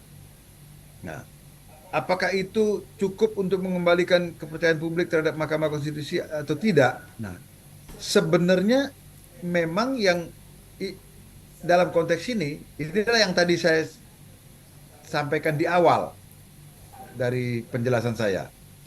Nah, makanya mencegah itu jauh lebih penting. Maka kewenangan untuk menjaga kehormatan dan keluhuran martabat itulah yang dilakukan oleh MK itu lebih penting daripada kalau terlanjur sudah terjadi pelanggaran. Kalau sudah terjadi pelanggaran, apalagi kalau kemudian itu terbukti ada pelanggaran, nah ini memang pasti kepercayaan publik itu sudah cedera. Dan untuk mengembalikannya itu tidak bisa seperti kita menggigit cabai langsung kembali, nggak bisa. Walaupun sudah ada putusan Majelis Kehormatan. Yang bisa dikatakan melalui putusan Majelis Kehormatan itu adalah bahwa seolah-olah Majelis Kehormatan itu tidak mengatakan kepada publik kalau hakim melakukan pelanggaran etik itu tidak boleh ada pembiaran loh. Inilah hukumannya, inilah sanksinya. Hanya mengatakan itu saja. Itulah upaya yang bisa dilakukan oleh Majelis Kehormatan, sehingga publik akan melihat bahwa oh iya, memang menjadi hakim konstitusi itu kode etiknya sangat ketat. Bahkan kalau ya saya masih ingat jadi komentarnya Prof. Jimli ketika Sabta Karsa Utama selesai disusun. Begitu beliau baca, wah kalau begini nih saya ini atau hakim konstitusi cuma bisa berteman dengan monyet katanya. Karena banyak sekali pembatasannya. tidak boleh ini, tidak boleh ini. Harga yang harus dibayar untuk kalau menjadi hakim konstitusi. Nah, kembali ke pertanyaan tadi, apakah itu lalu dengan MK sudah memutus ada pelanggaran kode etik lalu kepercayaan masyarakat akan pulih? Belum tentu. Tetapi setidak-tidaknya kepada publik sudah melalui putusan MK kepada publik seolah-olah disampaikan pesan bahwa tidak ada pembiaran terhadap pelaku pelanggaran kode etik. Itu Mas Rizal, saya kembalikan. Ya. Baik, terima kasih Prof. Baik, terima kasih. Sepertinya ini mahasiswa begitu sangat antusias Prof Iya, iya, dalam merespon apa yang kemudian saya senang. sampaikan karena pemaparan Prof ideologi Palguna betul-betul sangat mencerdaskan kami semua tentang seperti apa arah daripada peran majelis kehormatan Mahkamah Konstitusi. Sehingga saya ingin kembali melanjutkan membaca pertanyaan Prof. Namun kemudian ada beberapa pertanyaan yang sepertinya sama disebutkan saja biar sekalian kemudian bisa dijawab oleh Prof. Oke. Dr. Ideologi Palguna. Ada pertanyaan terkait dengan siapa saja yang dapat menjadi pelapor kepada MK dan apa sanksi yang kemudian dapat dijatuhkan MK jika kemudian didapati pelanggaran bagi hakim konstitusi. Ini pertanyaannya hampir sama dengan pertanyaan seperti menanyakan sebenarnya sejauh apa pihak eksternal atau publik itu bisa terlibat dalam pelaporan ini. Terlibat dalam pelaporan itu. Seperti itu, Prof. Seperti itu. Kami persilahkan. Ya. Kami persilahkan. Baik, Kori Siotang ya sama siapa nih? Ripka Samosir. Kori Siotang, siapa yang bisa setiap orang itu boleh mengajukan laporan. Yang penting dia bisa mengumpulkan fakta mengumpulkan bukti ada pelanggaran itu. Jangan hanya berdasarkan prasangka gitu ya. Nah, itu silakan itu kalau memang ada silakan dilaporkan. Jadi setiap warga negara itu boleh. Jadi bukan hanya pihak-pihak yang sedang berperkara di MK, enggak, setiap warga masyarakat boleh melaporkan kepada Majelis Kehormatan tentang adanya dugaan pelanggaran kode etik misalnya itu. Nah, lalu sanksinya apa itu macam-macam ya. Bisa mulai teguran lisan, teguran tertulis, kemudian bahkan sampai pada pemberhentian. Sekarang ada sanksi berikutnya juga ada misalnya tidak boleh menangani perkara dalam periode tertentu. Kemudian juga bisa diberhentikan dari jabatan tertentu misalnya kalau apakah ketua, wakil ketua dan sebagainya itu ada di PMK yang baru. Nah, pertanyaannya apa nih berikutnya ini? Jika hakim yang melanggar sengketa etik pemilu gitu ya, melanggar etik dalam sengketa hasil pemilu presiden, apakah Prof setuju bahwa pemilu tersebut harus diulang atau putusan MK dibatalkan? Tadi sudah saya jawab ya. Putusan Mahkamah Konstitusi tentu tidak boleh dibatalkan, apalagi menyangkut pemilu. Kalau menyangkut pemilu itu kan sebenarnya yang MK itu kan yang diperkarakan di MK kan sengketa hasilnya. Jadi bukan ini ya, karena tindak pidananya, kemudian ada pelanggaran administratif itu kewenangan pihak lain itu. Harus tidak padanya kan ada yang namanya Gakumdu kalau di ini ya, ada penegakan hukum, aparat penegak hukum ya, tindak pidana ya peradilan umum yang punya itu. Kalau pelanggaran administratif di samping pengadilan TUN atau usaha negara, ada juga KPU mempunyai kewenangan bersama dengan Bawaslu untuk menyelesaikan itu. Nah, karena kewenangan-kewenangan yang berkaitan dengan sengketa itu sudah ada kewenangan lembaga lain yang memeriksa, maka tinggal persoalan hasil yang dibawa ke MK. Nah, itulah makanya tapi orang kan sering berharap MK itu melakukan kewenangan lebih, sehingga sering diplesetin dulu yang tidak puas menyebut MK mahkamah kalkulator, terakhir disebut mahkamah keluarga gitu kan. Nah, ini karena persoalannya memang kalkulator, mau apa lagi, kewenangan apa yang mau tersisa, karena kewenangan yang lain sudah dilaksanakan. Oleh karena itulah maka tahun 2019 Mahkamah Konstitusi lalu memberikan penegasan, kecuali kalau terbukti dalam persidangan bahwa misalnya pelanggaran-pelanggaran lain itu meskipun sudah dilaporkan ternyata tidak lanjuti, baru kemudian di MK akan diperiksa. Walaupun tetap hasil akhir yang akan dilihat itu adalah bahwa itu mempengaruhi hasil atau tidak. Nah, itu penegasan MK tahun 2019. Itu yang saya. Nah, itu saya kira apakah kemudian pemilunya itu bisa nah, kemudian nggak bisa ya, karena Ya kan mahkamah itu cuma bisa membatalkan hasilnya. Nah, kalau dalam soal pilkada lain lagi. Kalau soal dalam pilkada kan lain lagi. Kalau ada misalnya kemarin di Barito Utara kalau nggak salah itu kan, yang akhirnya calonnya dua-duanya dinyatakan diskualifikasi oleh MK, itu diulang lagi. Tapi kalau dalam sengketa pemilu sampai saat ini tidak ada putusan yang menyebabkan pemilu itu harus diulang dan sebagainya. Banyak karena kan mahkamah kalau dibaca hukum acaranya Rika, itu hanya bisa mengatakan Mahkamah Konstitusi terakhirnya itu adalah putusannya itu mengatakan berapa hasil penghitungan yang benar. Nah, setelah itu dia kembalikan kepada KPU dengan hasil penghitungan ini siapa yang menang. Itu sebenarnya kalau secara hukumnya. Silakan Mas Rizal, saya kembalikan, itu jawaban saya. Baik, terima kasih Prof. Kita kembali melanjutkan gitu Prof. Ya oke, silakan, masih ada waktu ya. Ya, masih ada waktu untuk dilanjutkan. Semua bisa terjawab dalam Oke. Iya. Kita berusaha maksimal lah ya. Ya, bersama. Pertanyaan selanjutnya ini dari Kardinal ini Prof. Kardinal Benedictus. Ingin bertanya Bapak, dalam menegakkan martabat dan kode etik apa saja langkah preventif yang dilakukan MKMK untuk mencegah pelanggaran kode etik hakim? Kemudian, mengapa masih ada kasus pelanggaran kode etik hakim yang setelah dilakukan langkah tersebut? Ya, ini pertanyaan menarik ini. Terima kasih Ferdinand Sinaga. Apa saja dalam menegakkan martabat dan kode etik, apa saja langkah preventif yang dilakukan oleh MKMK untuk mencegah pelanggaran kode etik? Banyak, tapi ini kan tidak diumumkan kepada publik ya. Misalnya kalau kami melihat kecenderungan begini, itu kami sampaikan kepada hakim yang bersangkutan atau melalui ketua Mahkamah Konstitusi, sebaiknya ini begini gitu ya, untuk mencegah agar publik tidak berprasangka begini begitu misalnya gitu ya. Nih, kemudian misalnya ada misalnya hakim bertanya, apakah saya boleh menghadiri satu kegiatan ini. Baru beberapa hari yang lalu misalnya saya ditanyakan begitu, kami berapat di Majelis Kehormatan. Kami menyarankan yang mulia Anda tidak usah mendatangi kegiatan itu guna mencegah prasangka publik kalau Anda nanti berpihak. Atau misalnya ada satu kegiatan, misalnya ada satu permohonan pengujian undang-undang, diperkirakan akan ada konflik kepentingan antara hakim ini karena misalnya ada kedekatan salah satu hakim dengan pihak tertentu. Bukan hanya kedekatan secara personal, tetapi ada kaitannya dengan materi yang sedang diperiksa di MK, materi permohonan yang sedang diperiksa. Nah, kami menyarankan itu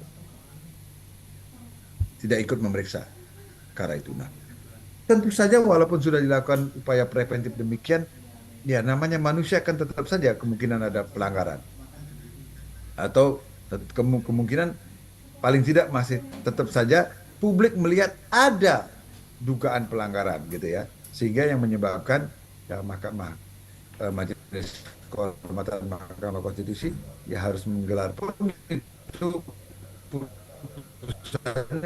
belum tentu kemudian serta merta berada dari hakim gitu ya. Itu tidak demikian. Artinya pencegahan tetap harus dilakukan karena menjaga kehormatan dan keluhuran martabat.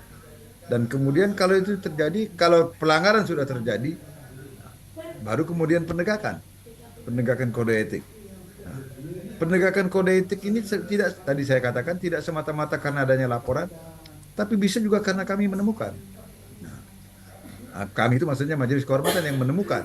Nah, jadi itu makanya disebut temuan. Jadi putusan Majelis Kehormatan yang memeriksa dugaan pelanggaran kode etik itu sumbernya itu bisa dua, bisa bersumber dari laporan dari masyarakat, bisa juga dari temuan dari Majelis Kehormatan sendiri. Oleh karena itu, kalau Anda meskipun tidak selalu terlihat di publik, Majelis Kehormatan setiap hari itu memantau para hakim, bukan hanya ketika bersidang, tapi juga pada saat tidak bersidang. Makanya berat sebenarnya tugas dari Majelis Kehormatan itu. Dan tidak lebih berat lagi khususnya buat saya, itu kan paling. This meeting is being recorded. Nuzulul Rizkiyah ini memberikan pertanyaan yang hampir sama Prof seperti pertanyaan sebelumnya, yaitu seperti apa peran daripada MK-MK dalam menjaga sikap para hakim konstitusi pada saat menangani perkara di MK. Lalu kemudian di poin kedua, kenapa dalam majelis kehormatan Mahkamah Konstitusi itu sangat peran sikap para hakim konstitusi pada saat menangani perkara di MK, Mahkamah Konstitusi kenapa sangat kemudian penting, sangat atau penting mungkin adanya lebih MK-MK? spesifiknya, kenapa kemudian sangat penting adanya MK-MK, Dan apa yang terjadi jika tidak ada suatu dan apa yang pengawasan terjadi dalam jika tidak ada Mahkamah suatu pengawasan Konstitusi dalam Mahkamah Konstitusi tersebut. Seperti itu, Prof. Baik, ini pertanyaannya cukup mendasar. Coba, kewenangan Mahkamah Konstitusi itu adalah menguji undang-undang terhadap undang-undang dasar, memutus sengketa kewenangan lembaga negara yang kewenangannya diberikan oleh undang-undang dasar, memutus pembubaran partai politik, memutus perselisihan tentang hasil pemilihan umum, kemudian impeachment presiden dan wakil presiden. Itu semua kewenangannya gawat-gawat kan? Kewenangannya sangat berpengaruh terhadap praktek kehidupan ketatanegaraan. Anda bayangkan, kalau dalam melaksanakan kewenangan itu tidak, katakanlah misalnya, hakimnya tidak dipercaya oleh publik, bagaimana yang kira-kira akan terjadi? Pasti chaos. Nah, karena itulah Mbak, coba Anda baca pasal 24C ayat 5 di Undang-Undang Dasar kita. Nah, itulah syaratnya menjadi hakim itu berat sekali. Hakim konstitusi harus memiliki integritas dan kepribadian yang tidak tercela, adil, negarawan, menguasai konstitusi dan ketatanegaraan, serta tidak boleh merangkap sebagai pejabat negara. Itu karena kewenangan yang sangat fundamental tadi itu, menguji undang-undang terhadap undang-undang dasar. Tiba-tiba hakimnya, mohon maaf misalnya, hakim yang terpilih sama sekali nggak paham undang-undang gitu umpamanya, kan nggak mungkin kan. Oleh karena itu, bukan hanya soal kapasitas, yaitu menguasai konstitusi dan ketatanegaraan, dan bukan hanya soal integritas, yaitu dia tidak tercela dan sebagainya, tetapi dalam pelaksanaan sehari-hari di mata publik juga hakim konstitusi memang tidak boleh cacat. Karena kecacatan di mata publik itu sendiri, itu sebenarnya sudah merupakan noda yang menyebabkan masyarakat bisa menjadi tidak percaya kepada mahkamah, bukan hanya pada hakim yang bersangkutan. Nah, karena itulah maka majelis kehormatan ini menjadi sangat penting keberadaannya. Karena sekali lagi,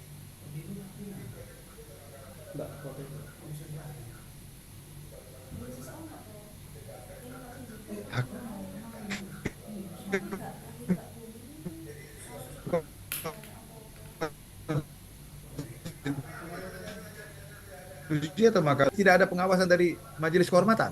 Ya. Ya. Ada pengawasan saja masih ada pelanggaran. Apabila tidak ada pengawasan, apabila tidak ada upaya untuk menjaga keluhuran martabat para hakimnya ini, Anda bayangkan apa yang akan terjadi pada republik ini dengan sekian kewenangan penting yang dimiliki oleh Mahkamah Konstitusi. Ya. Dengan 5 kewenangan itu. Itu ya. Mas Rizal, saya kembalikan. Saya kira jawaban saya demikian. Baik, terima kasih Prof. Baik, terima kasih Prof. Mohon izin ini Prof. Ya. Karena Prof, Prof mohon akan izin ini Prof, banyak karena sekali, pertanyaannya mahasiswa sangat banyak sekali antusias Prof. untuk Mahasiswa ya. sangat Respon antusias untuk dan juga mendengar, menerima merespon, transfer dan ilmu juga dari Prof. Idewa menerima Gede transfer terkait ilmu dengan dari Prof. Idewa Gede Palguna masalah. terkait dengan peran Mahkamah Konstitusi. Saya senang. Majelis Kehormatan. Saya mohon izin, saya mohon izin untuk agar kemudian mohon izin untuk loncat-loncat ini Prof membacanya. Jadi Oh ya, langsung monggo, kemudian monggo, scroll monggo. agak ke bawah, membaca membaca pertanyaan beberapa mahasiswa yang kemudian berada di bagian bawah. Ada pertanyaan dari Natasha Aurelia, Prof, yang kemudian menanyakan, dalam hal seorang hakim Mahkamah Konstitusi dilaporkan ke MK-MK saat sedang menangani suatu perkara, bagaimana mekanisme etik tersebut dijalankan tanpa mengganggu independensi proses persidangan, Prof? Oh, Baik. baik, terima kasih. Ini pertanyaannya mendasar juga. Dalam hal seorang hakim Mahkamah Konstitusi dilaporkan ke MK-MK saat sedang menangani suatu perkara. Bagaimana mekanisme etik tersebut dijalankan tanpa mengganggu independensi proses persidangan? Tidak masalah. Karena sekali lagi itu di awal di paparan saya coba baca. Kan tanpa memasuki substansi perkara, kan gitu. Majelis Kehormatan hanya memeriksa dugaan pelanggaran etiknya. Ada nggak sih pelanggaran etik di situ? Nah, kita nggak boleh nggak mau masuk ke substansinya. Mengapa putusan Anda begini? Nggak boleh kita masuk ke situ. Nah, kita hanya memeriksa, benarkah Anda mempunyai kecenderungan untuk berpihak, misalnya begitu, salah satu pihak. Benarkah Anda misalnya mempunyai hubungan kekerabatan dengan salah satu pihak yang berperkara? Atau benarkah Anda pernah mengeluarkan pernyataan yang oleh salah satu pihak ditafsirkan sebagai Anda sudah berpihak? Hanya bagian itu yang diperiksa oleh Majelis Kehormatan, dan itu sama sekali tidak. Harusnya Anda tidak memutuskan seperti ini. Enggak boleh Majelis Kehormatan berpendapat begitu, karena itu sudah memasuki substansi perkara. Jadi soal etiknya saja. Ya soal etik itu yang mana? Ya kembali kepada 7 prinsip dalam Sabta Karsa Utama itu. Nah, di poin-poin penerapannya ada sekian poin itu. Kesanalah Majelis Kehormatan akan merujuk, bukan kemudian tetap berjalan. Nah, yang tetap berjalan, nah, yang proses dugaan pelanggaran etiknya juga berjalan, tidak ada masalah, tidak ada masalah. Jadi tidak akan mempengaruhi itu. Nah, kalaupun ada yang mempengaruhi, misalnya begini ya, misalnya begini, kalau terjadi umpamanya satu keadaan di mana ada beberapa hakim kita dilaporkan atau diduga melakukan pelanggaran etik, dan kemudian terbukti, dan lalu itu menyebabkan sidang tidak bisa dilanjutkan karena tidak terpenuhi quorum. Nah, dalam keadaan demikian, nah kembali lagi kepada prinsip yang tadi itu, prinsip independensi tadi itu, prinsip ketidakberpihakan tadi itu, yaitu bahwa dia harus mengundurkan diri, atau dia boleh tidak mengundurkan diri kalau ternyata akibat pengunduran diri itu menyebabkan sidang menjadi tidak quorum, MK tidak bisa mengambil putusan. Nah, dalam keadaan demikian tentu Majelis Kehormatan nanti akan melihat, mana yang paling minim risikonya di antara sekian hakim itu kan, sehingga kayaknya mati. Iya, kan maksudnya kan silakan Anda bisa mungkin satu pertanyaan terakhir ini Prof, karena sangat bisa untuk menerima ilmu dari Prof Dr. Ida Wirabaguna. Pertanyaan terakhir ini Prof terkait dari Prof Kuneo Diatputra yang kemudian bertanya Prof, dalam perancangan putusan oleh Mahkamah Konstitusi menerima ilmu dari masyarakat dijadikan pertimbangan dalam suatu putusan. Prof, apakah pendapat masyarakat dijadikan pertimbangan dalam suatu putusan? Apakah pendapat dari masyarakat dijadikan pertimbangan dalam suatu putusan? Apakah pendiat putra? Silakan Prof. Apakah pendapat masyarakat dipertimbangkan gitu ya? Apakah di mana di MK apa di MK? Kalau pertanyaannya apakah pendapat masyarakat dipertimbangkan di MK, tentu kita akan melihat, pasti akan dipertimbangkan. Tapi apakah pendapat masyarakat itu kemudian terbukti merupakan bagian dari argumentasi untuk menyatakan telah terjadi pelanggaran kode etik atau tidak? Nah, itu soal lain. Mau cari selang. Jadi itu yang perlu kami pertimbangkan. Pendapat masyarakat tentu saja dipertimbangkan oleh Majelis Kehormatan. Bahkan itu bisa menjadi awal mula untuk misalnya terjadi tentang dugaan pelanggaran.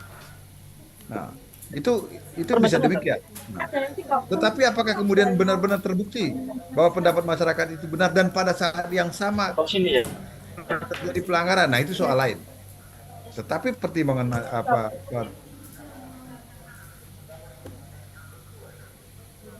pertimbangan masyarakat atau pertimbangan dari Majelis Kehormatan. Kalau yang ditanyakan adalah soal Majelis Kehormatan akan bertindak. Itu Mas Izar, terima kasih. Terima kasih Prof. Luar biasa ini Prof, ada puluhan Baik, enam pertanyaan terima itu kasih udah Prof. masuk. Luar Ya. biasa gitu masuk. Yang bisa kita Ya, baik, Prof. Yang bisa kita respon itu dikurang 9. Ya, ya. Saya mohon maaf jika kemudian tidak semua apa pertanyaan namanya tidak semua pertanyaan dari mahasiswa bisa terakomodir dalam sesi workshop kepakaran praktisi mengajar pada kesempatan kali ini. Terima kasih Prof karena waktu kita terbatas. Saya mohon Ya. izin untuk menutup kegiatan atau mungkin sesi pemaparan workshop kepakaran praktisi mengajar kali ini. Tidak lupa kami ingin menyampaikan ucapan terima kasih yang teramat sangat kepada Prof. Dr. Idewa Gede Palguna. Terima kasih banyak Prof atas perkenannya. Saya sangat besar sekali harapan bisa berjumpa kembali dengan Prof. Idewa Gede Palguna. Kita bisa berdiskusi panjang lagi Prof terkait dengan seperti apa kemudian arah hukum konstitusi di masa depan. Baik, terima kasih Prof. Terima kasih juga kepada seluruh mahasiswa-mahasiswi yang sudah hadir. Mohon izin. Mohon izin kemudian mohon maaf tidak semua kemudian pertanyaan bisa dijawab pada sesi kali ini. Nanti Mungkin sebagai penutup ada pesan dari Prof. Idewa Gede Palguna, Prof, untuk 630 mahasiswa yang hari ini hadir secara virtual, Prof. Kami memerlukan pesan atau kemudian penutup ada pesan dari Prof. Idewa yang hari ini hadir secara virtual, Prof. Kami memerlukan pesan dengan bagaimana kemudian Mahkamah Konstitusi atau peran majelis kehormatan Mahkamah Konstitusi nantinya. Terima kasih Prof. Kami persilahkan. Baik, kalau ini dianggap sebagai closing statement dari saya ingin menyampaikan bahwa ya sebaik apapun suatu keputusan Mahkamah Konstitusi, nah, itu pada akhirnya publik yang akan menentukan. Nah, dan oleh karena itu, apakah publik kemudian akan dapat menerima putusan Mahkamah Konstitusi atau tidak, itu akan sangat dipengaruhi oleh salah satunya, apakah putusan itu telah dibuat dengan benar-benar berpijak kepada satu, tidak ada pelanggaran hukum acara, dan yang kedua, tidak ada pelanggaran kode etik dan perilaku hakim konstitusi. Hanya apabila kedua syarat utama ini terpenuhilah, saya baru yakin bahwa putusan Mahkamah Konstitusi akan diterima dengan baik oleh publik. Saya kira demikian Mas, dari saya sebagai penutup dari uraian ini. Terima kasih, saya kembalikan. Baik, terima kasih Prof. Terima kasih sekali lagi Prof atas opening atas closing statement dari Prof. Idewa Gede Palguna pada sesi workshop kepakaran praktisi kali ini. Terima kasih kami ucapkan kembali. Dengan disampaikannya closing statement dari Profesor Dr. Idewa Gede Palguna, saya selaku moderator memohon izin untuk kembali menyerahkan sesi kegiatan selanjutnya kepada MC. Waktu dan tempat kami persilahkan. Saya tutup. Assalamualaikum warahmatullahi wabarakatuh. Nah, tidak terasa nih Prof, waktu cepat sekali berlalu. Kadar antusiasme mahasiswa sangat besar sekali. Sehingga banyak pertanyaan yang mungkin tidak terjawab. Sehingga banyak pertanyaan yang mungkin tidak terjawab. Tapi semoga nanti di lain kesempatan kita dapat bertemu kembali nih Prof. Di kesempatan yang lebih baik, di waktu yang lebih baik, dan mudah-mudahan mahasiswa nanti juga perannya berubah jadi lebih baik setelah lulus nanti. Siapa tahu bisa menggantikan Prof. Dewa. Ya. Amin. Ya. Terima kasih kami ucapkan, dan tibalah kita di ujung acara. Saya sebagai MC mohon maaf apabila terdapat kesalahan kata maupun ucapan. Saya aturkan terima kasih sebesar-besarnya kepada Prof. Made. Iya, sebelumnya kita sesi foto bersama nih Prof. Supaya ada kenang-kenangan. Iya, sebelumnya kita sesi foto bersama nih Prof. Oke. Supaya ada kenang-kenangan seperti itu. Ya, silakan dipandu. Oke. Bentar Prof.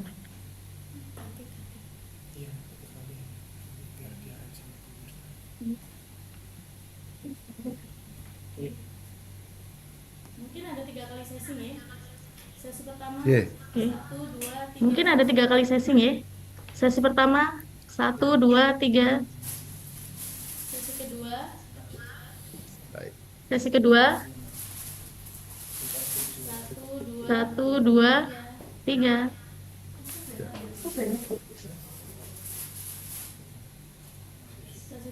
Sesi terakhir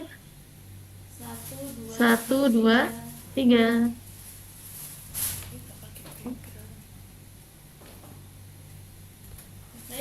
Baik, terima kasih. Sekali lagi saya sebutkan sebagai MC, saya mohon maaf ya, Prof. Terima kasih, selamat siang. Selamat siang. Saya izin brief ya. Siap, terima kasih. Terima kasih Bapak. Ya, sama-sama. Terima kasih. Terima kasih Pak. Terima kasih banyak, Prof. Untuk mahasiswa jangan live dulu ya. Tadi sesuai kesepakatan ada sesi kuis ya teman-teman ya. Jadi kalian harus mengerjakan selama 30 menit. Tidak kurang tidak lebih ya. Lalu diupload di link yang sudah di-share.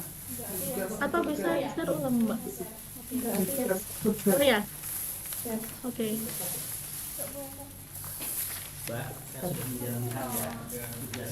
Saya sudah menjalankan ya tugasnya. Tanpa pantun loh saya. Itu nggak pakai pantun. Seperti sayur tanpa garam. Satu. Sudah ya? Tuh. Sudah ya, teman-teman.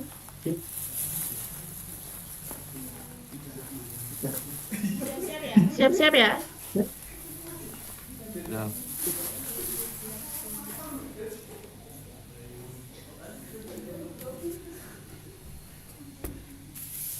Bu Firda jadi host. Iya, sih Bu Firda. Terakhir yang connect ini ya. Iya. Sudah siap ya? Sudah digantikan. Iya, kenapa gulingkan ya? Semoga mahasiswa bisa menggantikan. Maksudnya Proposal nanti. menggulingkan. Siap ya. Oke teman-teman di barcode sesuai kelasnya ya teman-teman ya. Jadi nanti kalian masuk ke link tersebut, diisi nama dan sebagainya lalu dijawab dengan waktu 30 menit dari sekarang.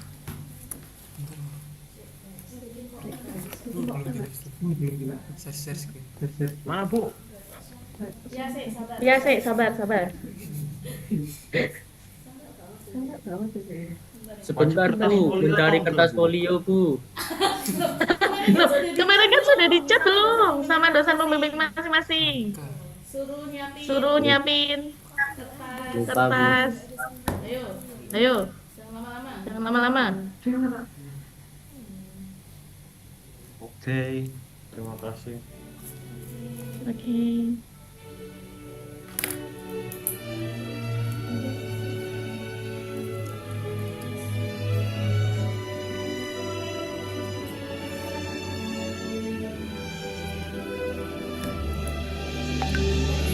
Tadi saya lihat sebagian ini ya, pertanyaannya ini kalian share ke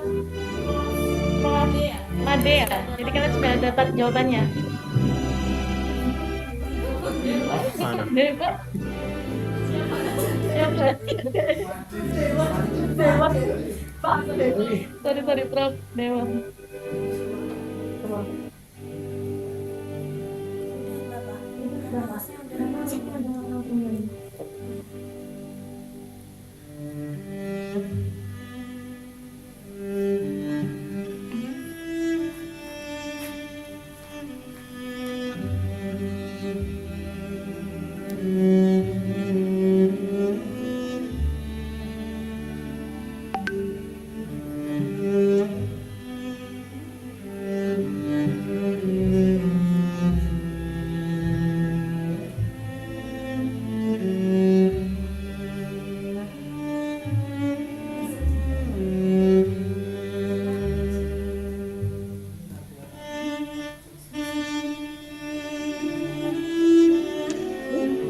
Aku tahu kan nggak ada upaya.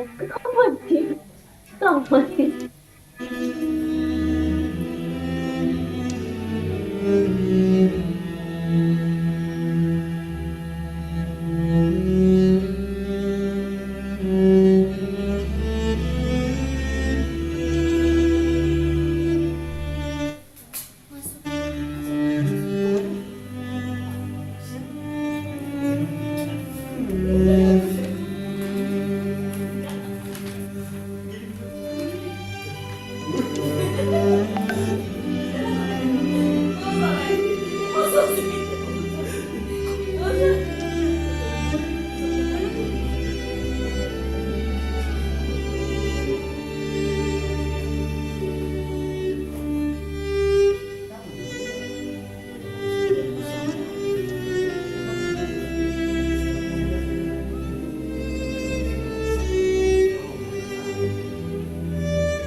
aja.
Iya mas, saya flyer ki sing gawe bojoku ya.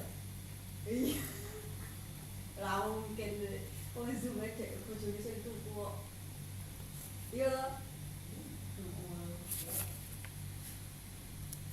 Bojoku sing tuku mbak. Makane dek tak takon nang Acara saya tanggal 15 kita harus nyanyi ya. Apa judulnya? Judul macaramu. Menstram, Mbak. Astagfirullah. Berat iku. Panitia. Tapi kan cuma tulisan Mbak. Siapa Haris, wakil dekan.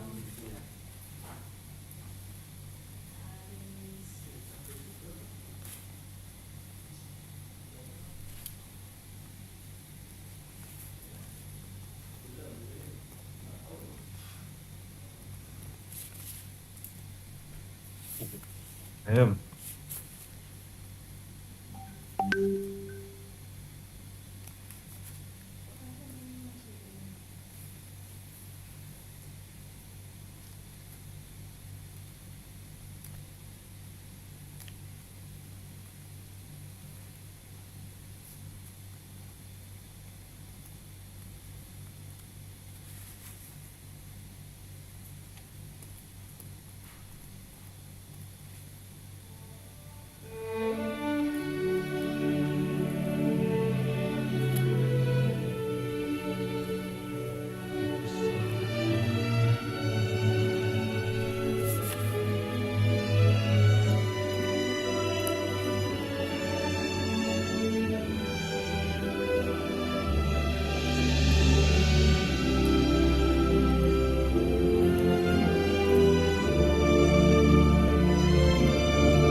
30. Ya seneng aku udah semangat ya kalau nang film harus ya. Oh, nggak ancam ya, Bro. Ayo ya tanya. Oh, dirimu tambah yang ngancam-ngancam. Enggak tahu saya kasih sih. Yang kelas umum enggak. Iya, totalnya enggak ya cuma tak omong.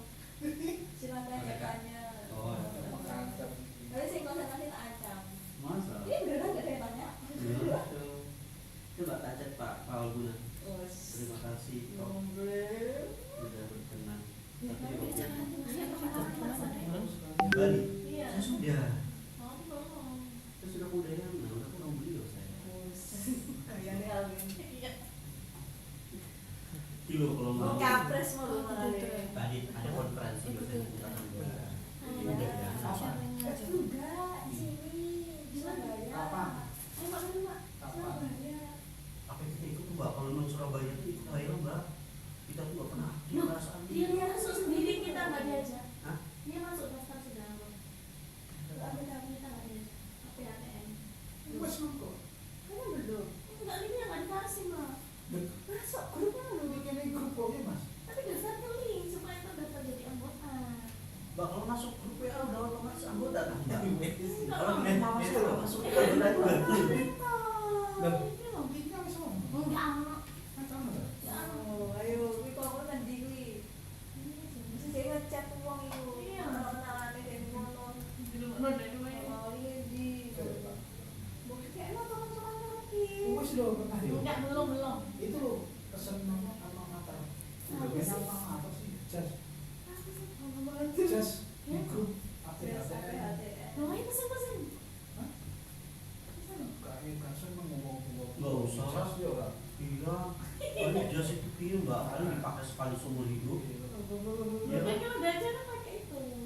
Kita pernah acara kan Mbak? Acaranya mereka mesti. Kita itu. Iya, kalau melu masuk acara ini masuk banget. Iya, kan kita Siapa laksa. acara ini? Kita laksa, guys. Bukan Mbak. Aku yang laksa. Aku. Oh dirimu. Dan Anda enggak berarti. Saya ikut saya. Kenapa nggak ikut? Dananya 300 bro. habis itu harus izin juga, nggak bisa izin.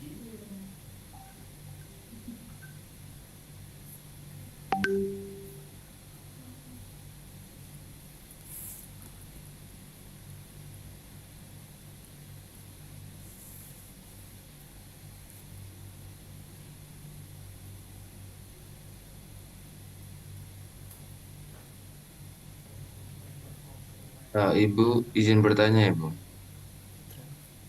Ya. Ini untuk deadline waktunya 11.30 ya. Iya benar. Silakan. Tapi kalau udah selesai ya nggak apa-apa. Iya benar. Oke, terima kasih. Silakan. Tapi kalau udah selesai ya nggak apa-apa. Oke, terima kasih Bu. Oke.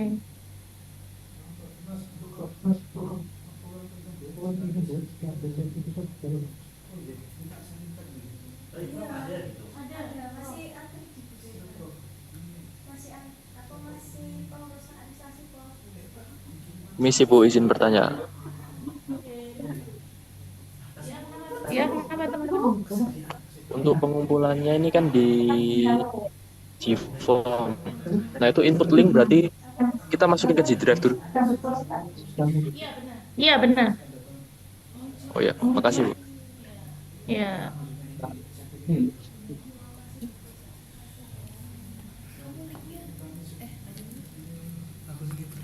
Bu, permisi izin bertanya Bu. Berproses ya.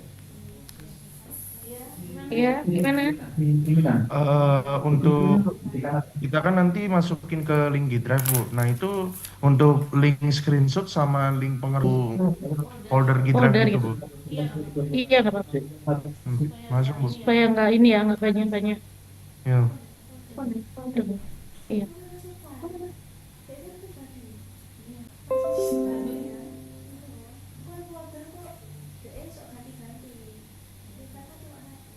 Oh maaf teman-teman, ternyata dari Core Prodi meminta untuk per file ya teman-teman ya. Jadi link file, bukan untuk link apa namanya folder gitu supaya lebih mudah.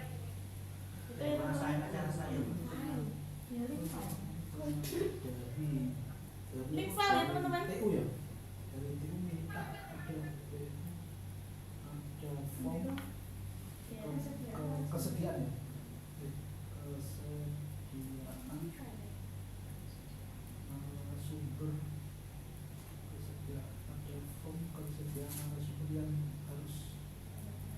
shuffle-nya mas, seperti ini Prof.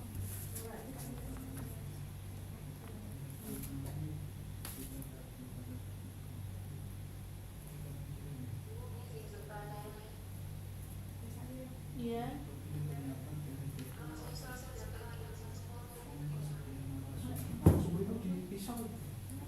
Iya nggak apa-apa, udah nggak apa-apa kalau udah terlanjur. Iya. Yang sudah boleh live ya, comment live. Boleh live ya. Yang di pada juga.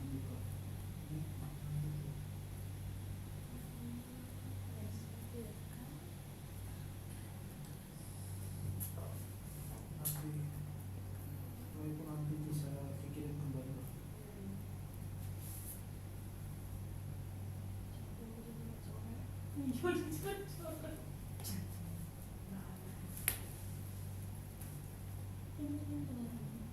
Tapi aku paling nggak seneng gambar tikus gitu mbak. Jadi kayak kejar. Binatang. Avatar.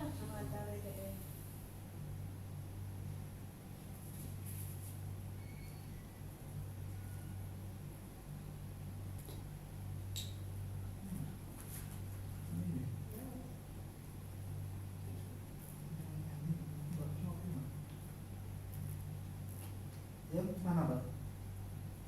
Yang di